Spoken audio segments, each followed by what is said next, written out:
Соған ерекшелік болған дәстүр фильмі деп дәстүрге кіріп бересің. Ол жақтағы хоррорлық эффекттары мен үшін аз іздеу жетіспегендей моменттер болды да. Бір қазақстандық өтірік айтпасам 3-4 негізі хоррор фильмдер шығыпты. Жалпы ужастиктерді жақсы көретін адамдарға негізі қатты теппей қалады мына кино ше. Ойлашы, киноға келесің да сен ішіңде бірдеңе бар болып шығады да. Аятул Курсиді оқыған кезде қиналып біреу атып шықса деймін да. Мынау фильм қазақ индустриясындағы бір революция жасаған фильм деп нақты айтуға болады. Комедия жанрын ауытқиық. Қазақша бизнес Бразилияда фильмі. В общем, сәтсіз шықты деп халық та, авторлар да солай есептеді. Алдыңғы частьтарындағы персонаждар жоқ қой ешқайсысы қазір. Сол персонаждармен әрі қарай жалғастыратын болсақ, ол екі есе адамның көрерменнің жалықтырып көңіл күйін түсіріп жіберді. Сюжет жағынан өте күшті болды, андай шытырман андай ше. Мынандай нәрседе негізі өте мықты жетістік деп есептеймін. 7 часть тұрақты түрде шығып. Әрине. Леспек.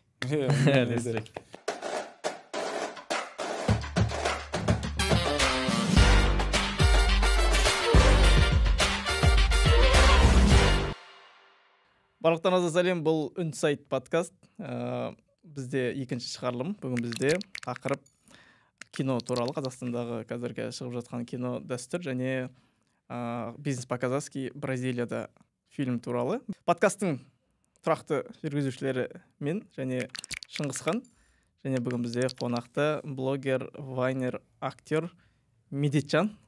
Және Нұрзат. Және просто Нұрзат. Және әнші, саяхатшы Нұрзат.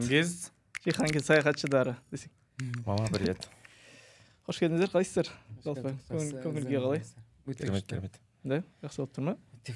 Киноны кеше айтып сіздерге арнайлап көргізіп алдым. Сіз айтқаннан кейін еще қасыма 5-6 адамды қосып алып, жүрсеңдерші сындар ма деп алдап, сұлдап. Қазақ киносын қолдауы деп па? Көрсеттім.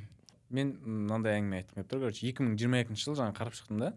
22 жылы 38 жоба, қазақстандық кино жоба жарыққа шыққан кинотеатрға, прикинь. 38. 22-де. 23-те оян қазақпен қазаққа дейін есептедім 43 екен. Ол примерно оян қазақтан кейін бір 7-8 явно шықты уже ше, примерно. Короче, 50-ге жуық деп айтса болады екен. 23 жылы 50-ге жуық отандық кино өнім шыққан ғой, прикинь. 22-де қанша дейін? 38. Мынау үлкен скачок деп өзім есептеймін. И биылғы прям кино нарық қазақстандық өнімдерге өте 23-те ма именно? Насыщенный деп айтса болады шығар, 23-те ма? 23-те өте насыщенный болды деп айтылған по идее. Бір айда жоқ дегенде сонда бір 2-3 қазақша кино шығып жатыр. Бұрынғыдағыдай қарағанда, бұрын шетелдік кинолар көп еді ғой.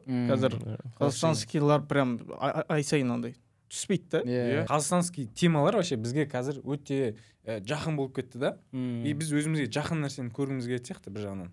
Мысалы мен Аппақ келін деген фильмді өзім анам маған рекомендация жасады да. Мысалы ондай болмаған менде еш уақытта. Сол сияқты ол өйткені өзімізге жақын тема, ішінде қазақ темалар қозғалған.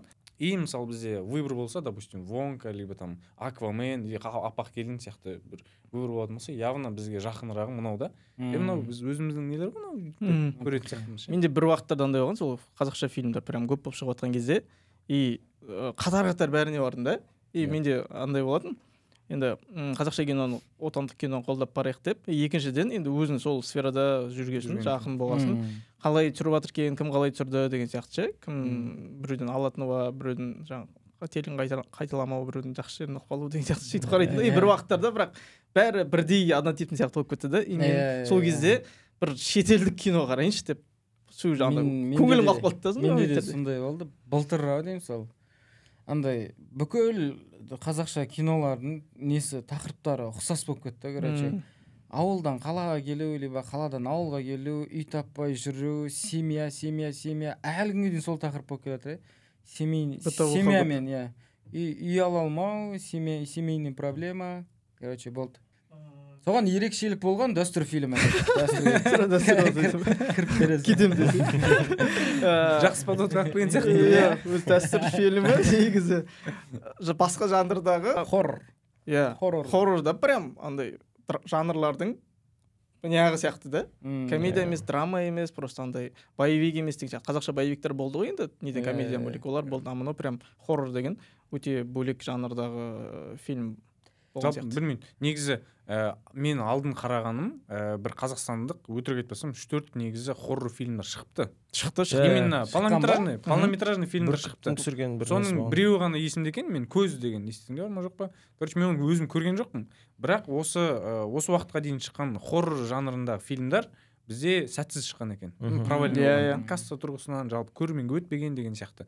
Бәлкім оған біздің халық әлі дайын болмады ма деген ой келеді да. Мысалы, сол кезде жанрлар комедияның өзі до конца жетеріне жеткен жоқ, и мына жақтан хоррор шығып жатыр деген сияқты. Жалпы ужастиктерді жақсы көретін адамдарға андай негізі қатты теппей қалады кино. Бірақ андай қазақилық пен дінмен қосып алып келген дәстүрде ма?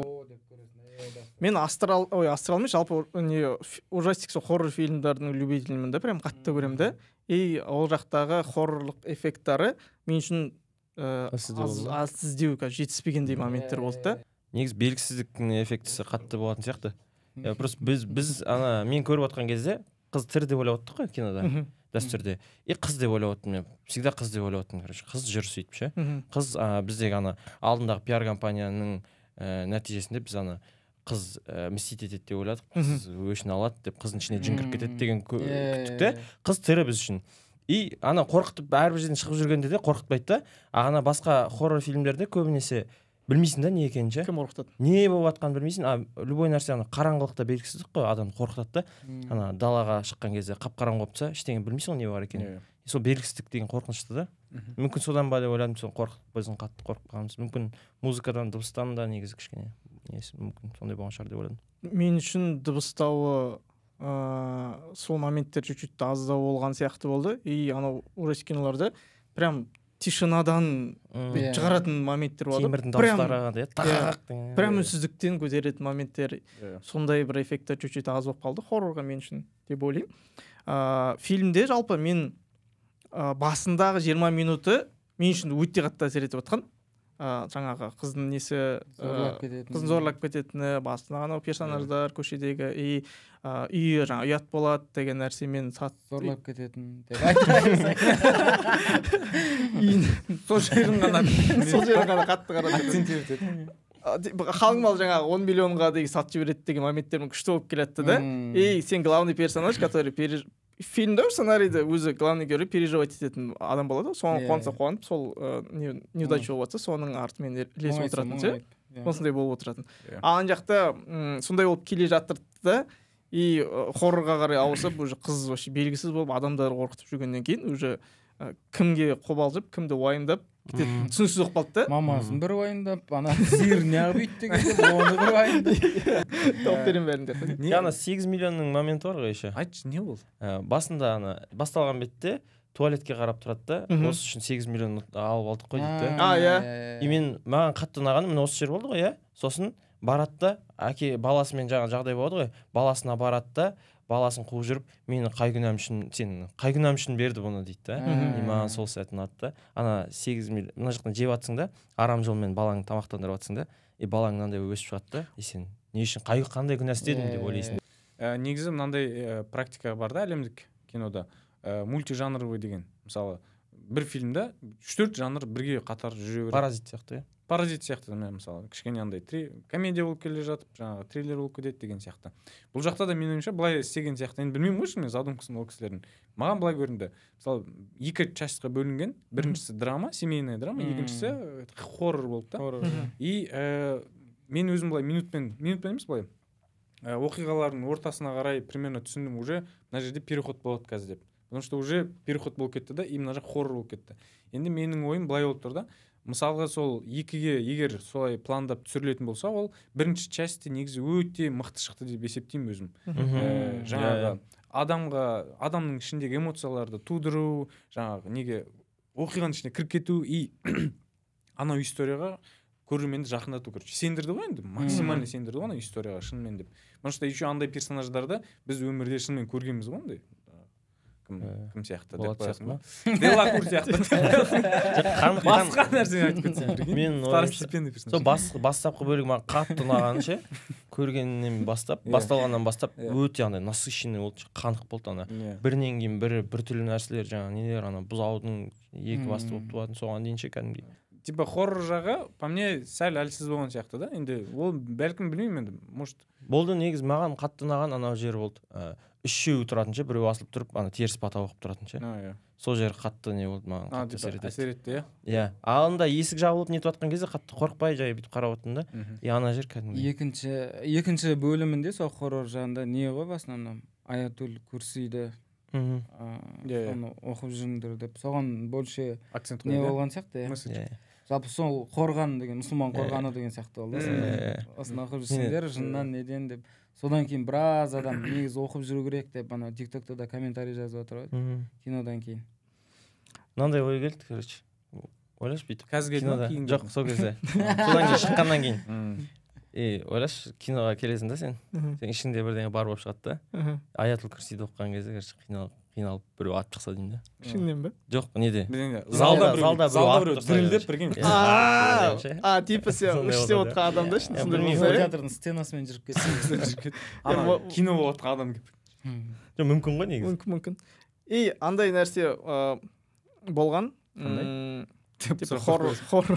хоррорларда анау шетелдік хоррорлар ше и ол кездерде жаңа крестпен сондайлармен жүреді ғой енді бұл жақта ислам дін болғасын еще жын болғасын шамалы сенің крестің да чуть-чуть негізі ше жақынырақ болады да еще прям қатты андай шамалы жутковатый моменттер болады но то же самое прям мен шыққаннан кейін андай ой болды анау имам аятул курсиді оқып жын шығаратын моменті бар ғой сол моментке қарағанда ютубтағы андай любительский видеолар болады ғой жын шығарған түсіріп алған сол қорқынышты па деп қалдым негізі ше негізі киноның несіне қарағанда менде мынандай ой келді ше ана қабырғамен жүретін сәті бар ғой енді мен андай біреудің өнерін ана еңбегін сынау емес просто ана нұрзат ретінде айтып жатырмын да мен өзім білмеймін ше тұлға тік бір тұлға просто ана азамат ретінде негізінде жеке дара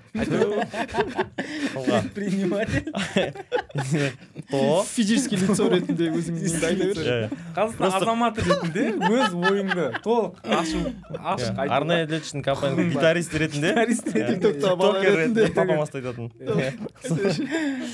сонымен ана қабырғадан жүреді ғой негізі мен ондай әңгімелер естігемін ше қабырғамен жүріп кетеді деген рас сондай естігемін да көзім көрген жоқпын бірақ ана жерде біздің қабырғалар деп прикинь қабырғаның рекламасы болып кетсе ондай нәрселердің барлығы рахмет достар өте қатты сыйластық үшін сіздердің тараптарыңыздан келіп жатқан сезініп жатырмын жақсы реклама екен по идее короче мынандай болады ғой анау нереальный сияқты болып көрінді в общем ше қабырғамен жүру ма иә жоқ нереальный болғанда бүкіл бүйтіп алып келді да сол жерде анау сындырып тастаған сияқты болды слишком фантазия болып ше ана мен сеніп отырмын да типа жаңағы нәрселердің бәрі бар да сеніп отырасың и қабырғамен жүріп кеткен кезде сен андай уже фантастика болып кеткен шамалы бұл жері более эффект берген ғой енді бергісі ол болмай қалса да құр бір біріне қарап шықпаймын деп екеуі отыра берсе де бірақ ол жаңағы жын шығаратын кезде просто сол сценасы мен үшін ұзақ болып көрінді қатты ұзақ болмады ма 1,5 минут па сондай 2 минут па тұра анау оқып жатыр имам анау жаңағы не істеп жүгіріп секіріп сондай моменттер болып жатыр ол жерде андай момент диалогтар қосылғанда күшті болар еді бар ғой кәдімгі ютубта видеолар жақсың қанша не үшін кірдіңдер қаншаусыңдар сендер еркексің ба әйелсің ба сондай моменттер қосып жутко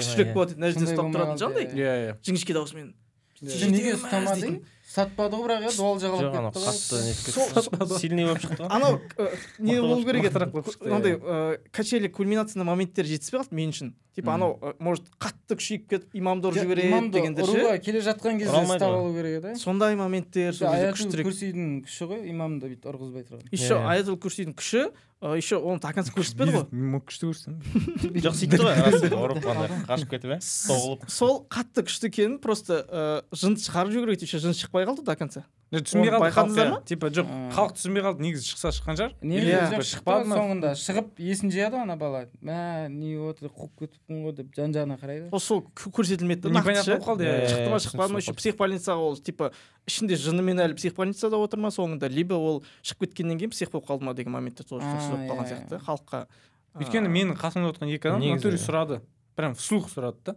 шықты ма не болып кетті деп мен де түсінбей қалдым негізі иә бүкіл біздің ана бағанадан бері бір кемшілік сияқты айтып отқанымыз нәрсенің бәрі осы кульминацияға әкеліп тұрған сияқты иә барлығы идеально по идее негізі ше әкелген қалай әкелдік кульминацияға просто кульминацияда сен күткен нәрсе болмай қалды ма бір енді біткен іске сыншы көп деп ана бағана айттық қой хоррор фильмдер жинамады деп ше просто сол жинай алмайтынды мына жақта үлкен пиар компаниямен алып кетті ше дайындады да халықты 3 ай ма қанша жүрді ұзақ қатты андай чисто хоррор емес еще видишь сол менталитке сай дәстүрмен исламмен байланыстырып әкелді просто так жын емес та менің ойымда күшті картинаның развитиесі анау үйіне келіп кәдімгідей асылып тымда емес үйіне түсіп сол жақтағы несі қалай болады действиялар келіннің қалай істейді жігіт өз жағынан қандай действиялар көрсетеді жақсы бола ма сол жаман күйінде жүре ма домашний насилиелар сол жақта бола ма дедім да потому что маркетингте болған заттар дәстүр ол жаңағы домашний насилие ғой в основном сол туралылар кетті сондай көрсете ма сон картина болғанда еще ана қыз жақтағы әкесі қалай болады деген сияқты андай просто сатып жібергендей болды ғой 10 миллион солардың оқиғасы қалай дальше жүреді екен деген сол линиялармен күшті болып былай келгенде ол да бар сондай нәрсе күтіп қалды біраз ана неден кейін жалпы жарнамалардан кейін бірақ негізінде мойындау керек ана сцена әдемі қайсы райымның әніне жасалған толық бүкіл сол не ол маған қатты әсер етеді анау оформлениесі музыкальный еще анау оқиғалар жай басталады да 10 миллион дегеннен кейін дың кете береді ғой сол прям өте күшті әсер етті да мен ана нәрсе айтқым келіп тұр жалпы не үшін біз переживать ете алмадық потому что персонаждар бұл жерде көп қой и бұл жерде в целом история бір кейіпкерге бағытталған емес менің ойымша ше мысалы кейбір фильмдер болады мысалы бір кейіпкерге бағытталған соны бастан аяқ көрсетеді да ал бұл жерде әрбір кейіпкер өз алдына то есть как персонаж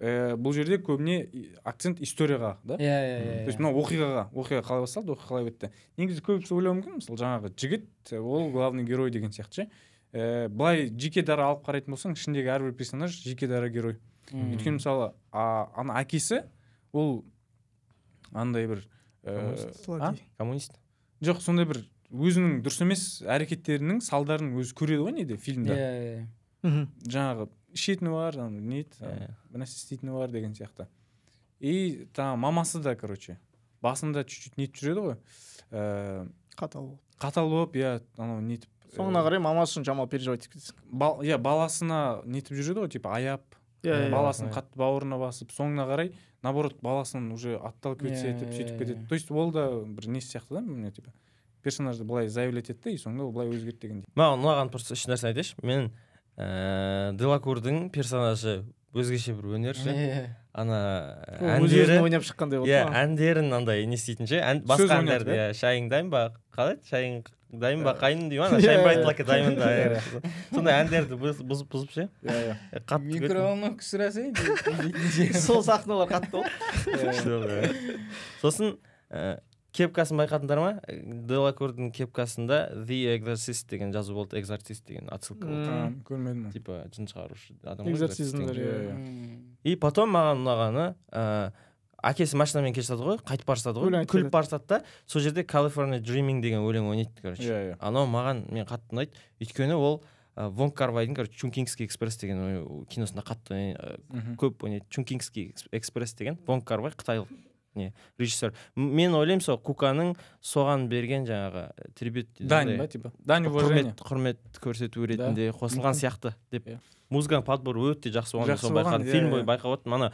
даже домбырамен айтатын той болып жатқан кезде де қарай берме бірдеңе ар жақсыға деген не бар и сосын айтқым келетіні мынандай нәрсе негізі көп ужастиктарда ужастик емес хоррор элементтарында андай музыкальный инструменттің ноталарын қолданады ғой тың бұл біз мына жақта бізде деп айтайын деп жатырмын ғой мына жақта домбыраны қолданған ба кәдімгі домбыра өте жақын ғой негізі домбыра да андай ғой домбыраны естіген кезде бір жақсы позитивный нәрсе ғана ойыңда тұрды да қазақ рух ұлттық деген сияқты ше ал мына жақта соны былай сындырған да осы сәтте айтса бола ма айтшы сұрап ала береді деймін мынандай ғой домбыраны неге кішкентай кезінде ойнағанға мен мынандай бір объяснение таптым да өзім түсіндірме кішкентай қыз дұрыс емес ойнап отыр да дисгармонично ойнап отыр, кейбір Иә. жерде қателесіп сөйтіп ойнап отыр да. Иә. А хоррор жанрының музыкасында Иә. всегда андай дисгармония болу керек, адамда біртүрлі сезім тудыру үшін. Иә. Андай жақсы ойнамау керек та, в общем, жаман не болу керек.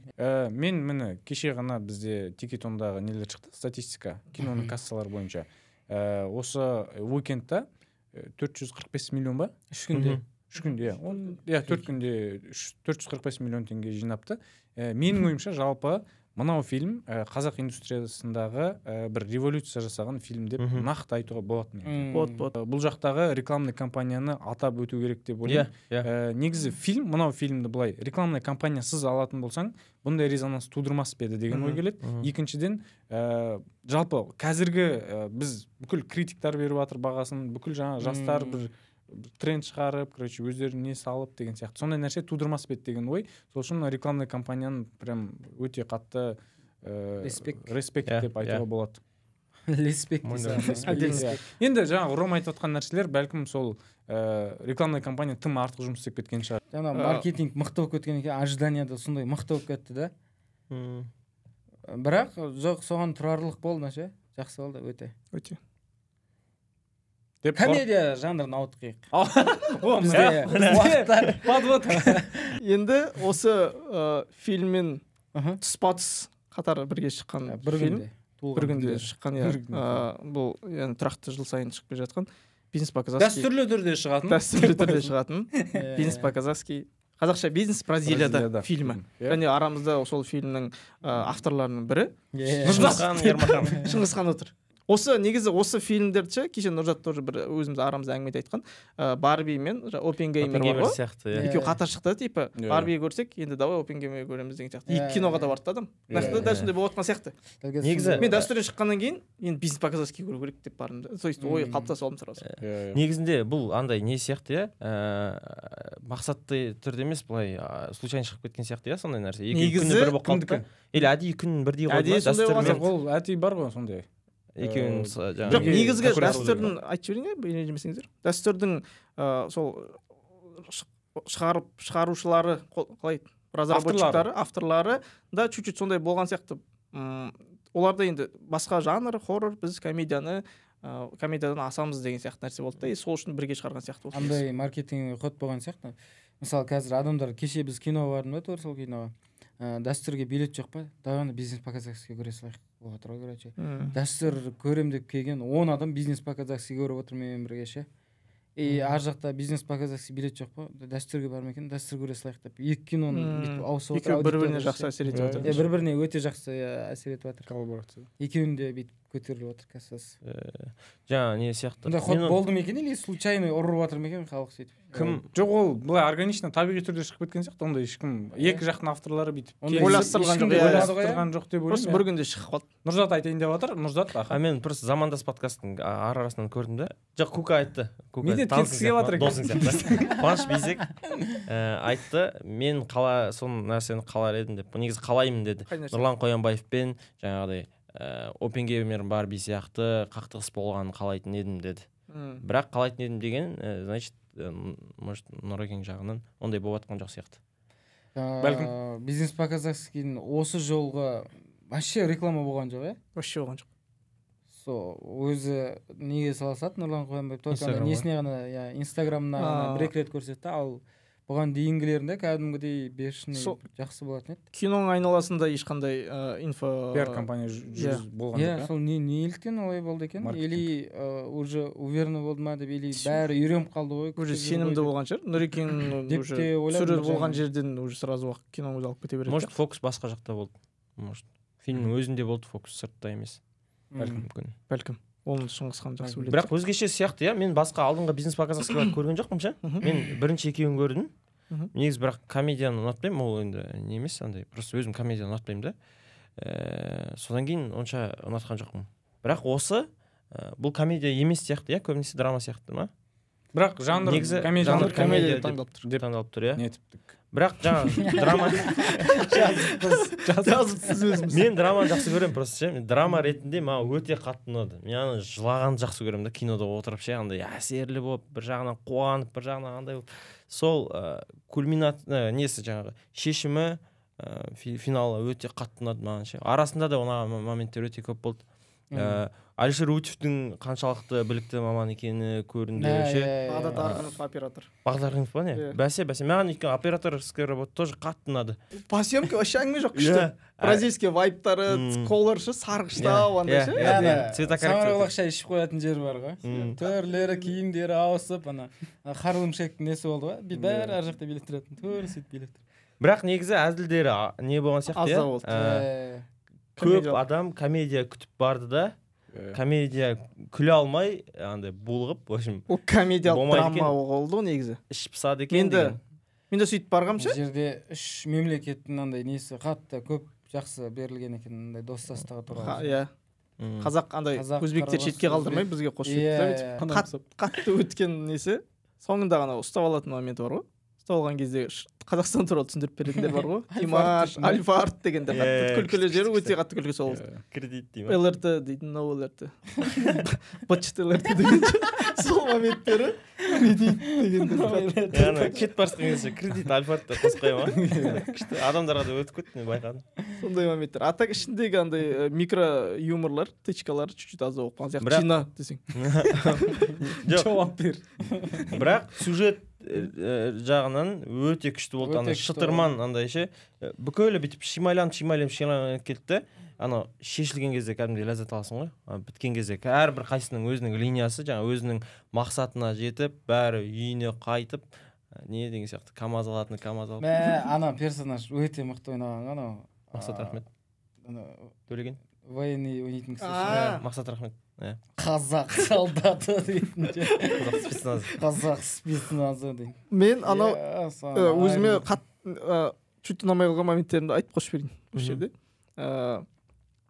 Туысқандарымен алдыңғы частьтарындағы персонаждар жоқ қой ешқайсысы қазір. Олармен араласпай қалды деген бергенсіздер ғой енді өздеріңіз сол жерде. Андай ұрысып қалуы, өтірік ұрысып қалу сияқты болып көрінді маған біріншіден. Одан кейін Нұрлан аған линиясы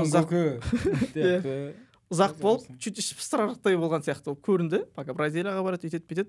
И маған главный проблемасы өзі жаңағыдай депрессияға ұшырап деген проблема болды ғой. Бірақ ол маған негізгі проблемасы, маған негізгі проблеманың шешімін табу анау бандиттарға ұсталып қалған кезде басталған сияқты болып көрінді да маған почему-то.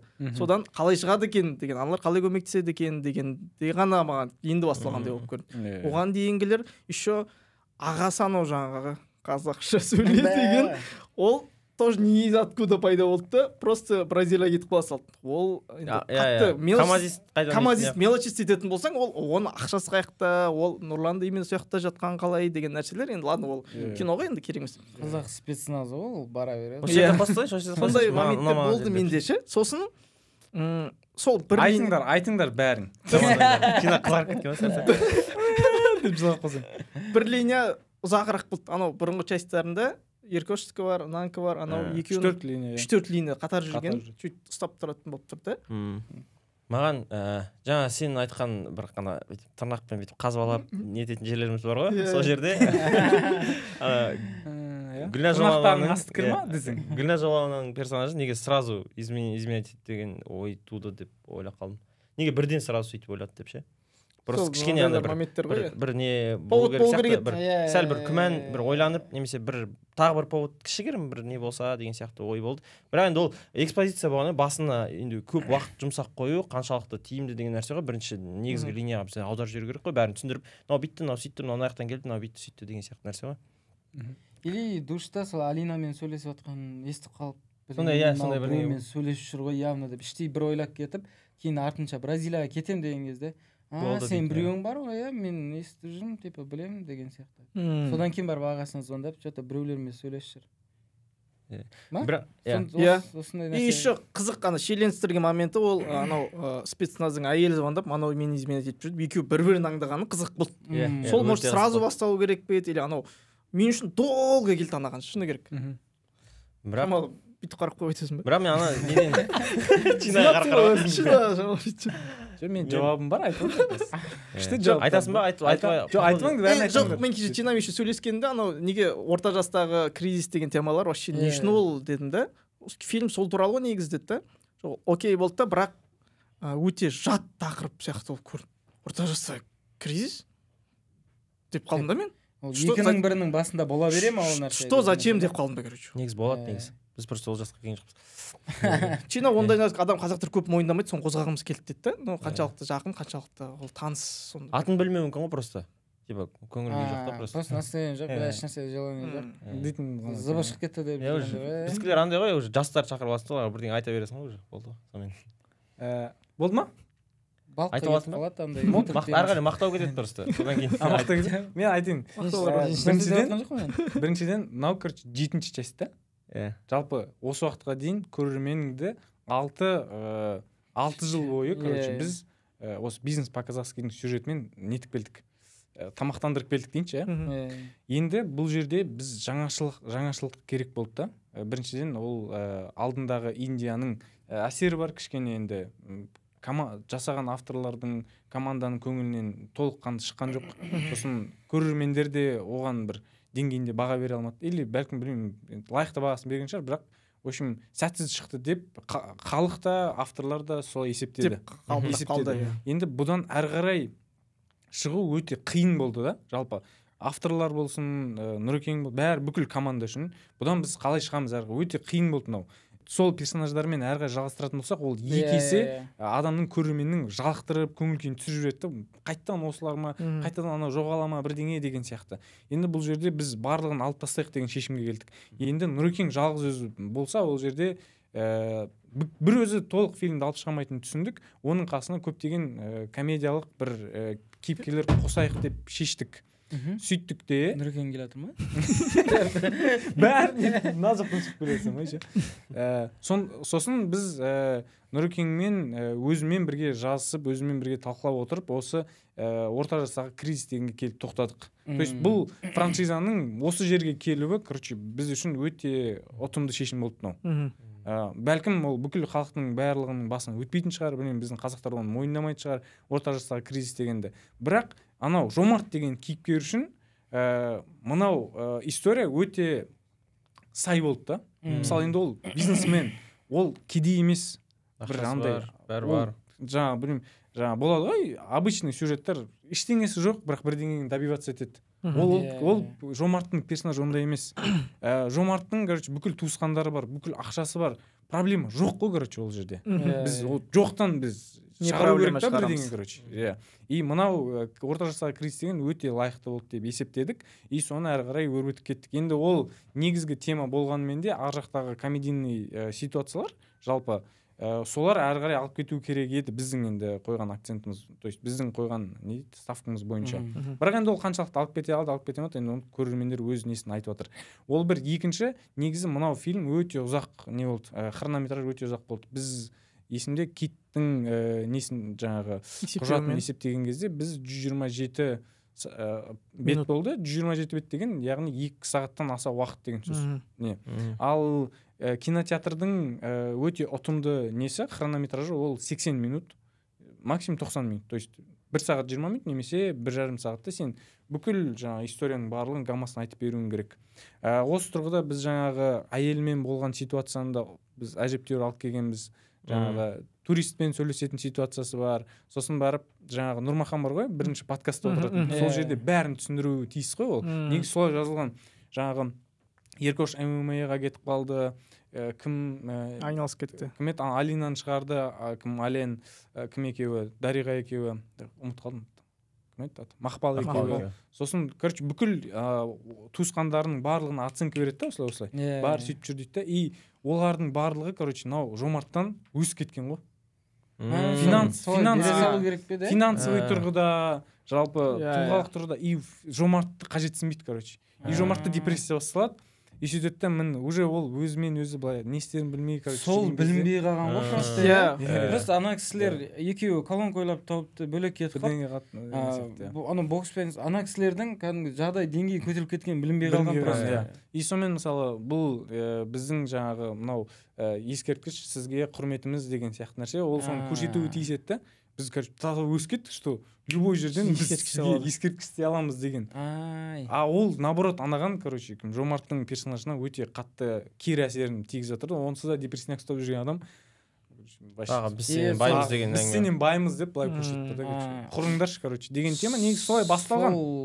Негізі солай басын кішкене түсіндіріп бере салғанда өте қызықты. Конфликттер көп брек беру керек еді. Сол кезде анау енді хронның әсерінен қиылған моменттер. Деп отырық қой ше. Жаңағыдай мүсін мысалы өтірік проблема сияқты болып тұр да. Былай бай екен, анадан көтеріліп кеткен, біліп барыпсың, прикол ұстап осындай мүсін не қылып жатқан көрсеткен кезде ол кезде басқаша әсер етеді. натуре шатыр таятындай ғой деп ойлайтын екен өзі. Солай сөйтіп кетті. Ал негізі жалпы комедия жанры, мынау бизнесте емес, жалпы комедия жанры условностьтарды өте жақсы көреді да. Жаңағы именно осы жерде біреу кек қалды дегендер болады ғой. Ол комедия жанрында рұқсат етілген нәрсе. Мысалға сен жаңағы триллер немесе хоррор драма сияқты нәрселерде сен айдаладан біреулерді кіргізіп именно сол уақытта бүйтіп жаңағы бір-бірінің қасына алып келіп қоя алмайсың да персонажды. Оған логично дайындап көрінеді, былай дайындап, мынаны былай дайындап алып келесің. Ал комедия жанрында ол условностьтардың барлығына рұқсат етілген. Мысалы именно сол уақытта анау қасында бір комнатаға келді деген сияқты. Сол моментте анау бүйтіп қасынан өтті. Ана екі бандит мен рич чайнизбін деген кезде қасында тыңдап тұр деген нәрселер, ол условностьтардың барлығы негізі комедия жанрына рұқсат етілген. То есть ол жанр оған позволяет дейді, солай болып тұрады. Шуткаға айтайықшы, шутка. Бізде мысалы Алиш Утив, енді ол өзі көретін шығар, білмеймін, көре ме, көрмей ме. Ол кісі өте қатты жоқ, критично қарады әрбір шуткаға. Біз мысалы көп шуткаларды жазып, мына жерде былай айтсын деп ұсынамыз. Ол кісі мынау настроенияға келмейді, мына жерде мынау ситуацияға келмейді деп қатты редакторлық жұмыс жүргізді негізі фильмнің өзінде. Сол себепті менде өзі дұрыс деп есептеген, бәлкім ситуацияға келген шуткалар осылар болып қалған шығар деп ойлаймын. Өйткені негізі ұсыныстар өте көп болған. Именно әзілге келген кезде ситуацияға. Ол кісі енді көбінесе жаңағы серьезный нелер. То есть ол да бар шығар, бірақ екінші жағынан мысалы типа оған дейін комедиялар түсірді ғой. Түсірді ма? Кризис среднего возраста деген тақырыпты да бәлкім сол тақырыпқа қатты ұстап алған сияқты ол кісі. Соны жеткізгісі келген. Бізде мысалы анау не бар ғой, хотя бы кинода екі, одан кейін таптым ау сені де андай нелер көп қой, тычкалар көп. Тычкалар өте көп, әр неден. Соғысымен қызық та халыққа, тычка көп болған үшін қызық та. Надо тычка аз, и драма көбейіп кетсе біздікілер уже бүйтіп қалады. Потому что ол тоже ожиданияға байланысты. Эти комедия бизнес по-казахски Қоянбаев, это остаток сразу күлкінішті нәрсе. И ол келіп андай не ол ушиб тастап бәрін изначально қарайтын болсақ, целом кайфовый нәрсе да, бүкіл драмасы, жаңағы патриотизм нәрселері бар, туысқандар арқылы беретін месседждарымен ше. Анау Қоянбаев болып тұрғасын, комедия деп айтылып тұрғасын, ожиданияға байланысты не болып қалған сияқты. Екі не естідім мен, екі ақ пікір естідім ше, осы не бойынша пікірлерді естімеуге тырыстым. Бірақ менің бір туысқан әпкем, сторисін салып қойыпты да, анау не ғой деп, ішіміз пысып кетті, короче, деп ше. Ұйықтадық деді ғой, неге бизнес по-казахскиге кіріп. Мен еще төртеуде жазған, төртеуде досым ғой. Мен андай бір түрлі оқалым ше, өзіме бір оскорбление айтқан сияқты ғой ше. Қалай болды деп. Сонымен одан кейінгі бір досым кеше ғана ғой, мысалы алдың күні. Жоқ кеше деп. Алдың күні ма, кеше ма? Ашшы.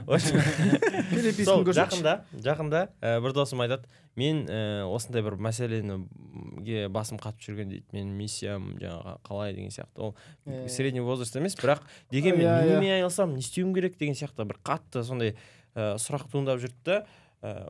Алланың қалауымен осы киноға бардым дейді. Осы киноға бардым, біткен кезде жаңағы мен туысқандарыма көмектесуім керек, нету керек, сөйту керек деген кезде мен андай түсініп шықтым дейді да, кәдімгідей менің де может миссиям сондай шығар, мен может қолымнан бір нақты бір кәсіп емес, нақты бір өнер қолымнан келмесе де мен сондай көмектесе алатындай мүмкіндігім бар ғой деген сияқты сондай бір ой туындап шықты дейді. Месседждар, кстати, айтайын дегенім сол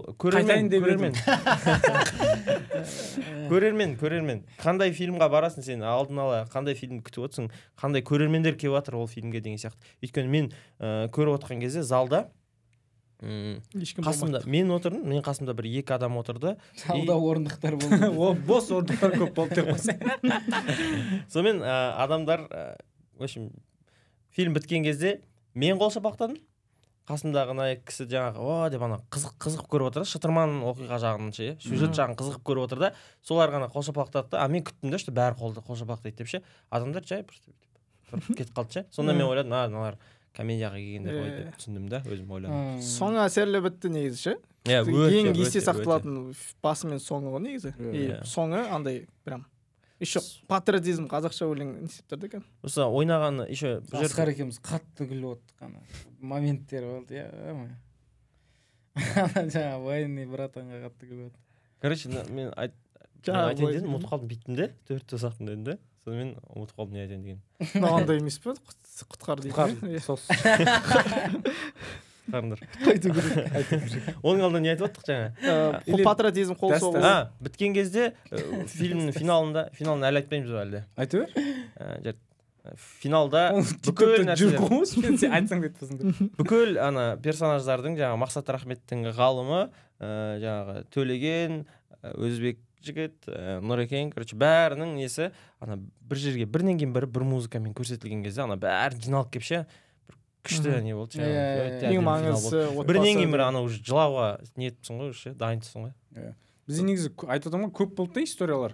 Мысалы жаңағы кімнің Сардордың қалай келгені қызық көрсетілген.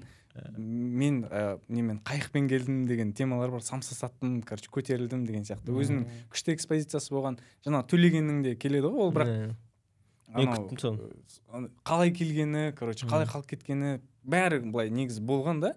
Бірақ енді из-за хрона, короче, барлығы өте енді компактный болып қалған. Хронның жаңағы мысалы айтып отқанымыз дәстүрде де сондай болған шығар деп отырмын да. Может. Әкім деген тема бар. Мен тағы бір нәрсе айтқым келіп тұр да. Мақсат Рахметтің персонажы бар ғой. Мезет айтып отты ғой, жаңа қатты ұнады деп ше. Негізі сол кішкене екі түрлі пікір қалыптасқан сияқты соның айналасында, иә. Бір қатты бір переигрыш деген нелер естідім мен. Көзқарастар қатты ойнап кеткен деген сияқты. Переигрыш дегенде өзінің образында образы маған патриот. Мен былай түсіндірдім, жаңағы кейбір нәрселер артықтау болып көрінетін, бірақ әнұран айтып жүріп төбелесетін жер бар ғой. Елім. Ана не сияқты? Контузиясы бар адамда, иә? Мен айтсам, басын ұрады бүйтіп. Осы тұрғыда айтайын. Бізде сценарийда негізі бұл персонажды да өте күшті ашқанбыз. Ол, короче, звуктар естиді. Сразу бірдеңе басталып кетсем, ішеді ғой. Ішкен кезде, короче, кезінде слушать еткен нелер есіне түседі да ана.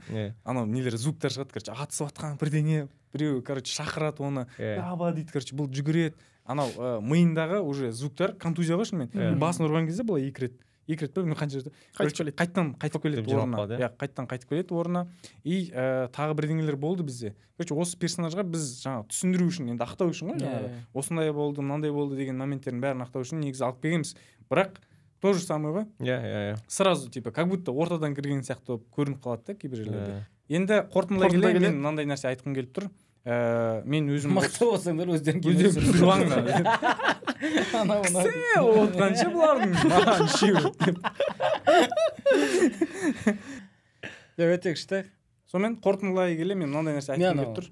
Бір нәрсе айта салайын, неде тиктокта неде андай қатты емес, ой деп барғандар сөйтіп былтырда сөйтіп бәрін сөзіне қарап бармай қалған тобым ғой. Иә. Қатты өрне емес, қатты күлкі емес, андай мынау деген сон. Барып көрсем жоқ, вообще басқаша, короче. Комментарийдан вообще басқаша. Адам отзывтар қатты әсер етіп қалады. Негізі отзывтарға мән бермеудің де бір несі, әсері осы. Мән бермейтін болсаң, көбірек нәрсе аласың ғой негізі, бәрі любой жерден ше. Ал негізі андай отзывтарға қарап бүйтіп баратын болсаң, ана отзывтар бәрібір сенің миыңда тұрады да, көріп отқан кезде фильм. Сондай болады екен, короче, қатты мақтап жүрсе киноны, көп нәрсе күтіп барып қаласың да. Онша емес десе, көрейінші деп. Мен наоборот, мысалы жамандасаң наоборот, мен бір фильмдерді айтып отырсам, мен неге өйтіп жатыр деп барғым келіп кетеді наоборот мен.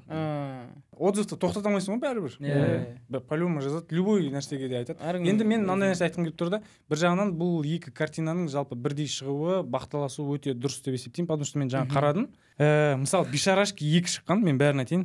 Бишарашки 2, Миграция, Великолепная пятерка, Батыр из прошлого деген кинокартиналар бар да.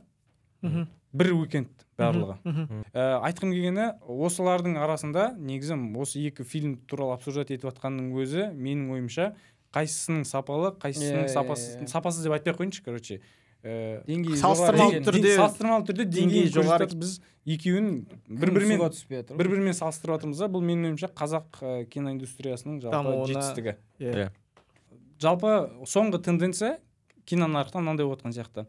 Қай фильмнің талқылап жатқан темасы мықтырақ, сол өтімдірек болып жатқан сияқты. Мен қазір өзім осы екі фильмді ақыры айтып жатырмыз. Екі фильмнің темасын былай айтып көретін болсам, мына жақта енді дәстүрден арылайық деген бір тақырып қозғалатын болса, мына жақта кризис, кризис, орта жастағы кризисті қалай жеңу керек деген екі тақырып қозғалды.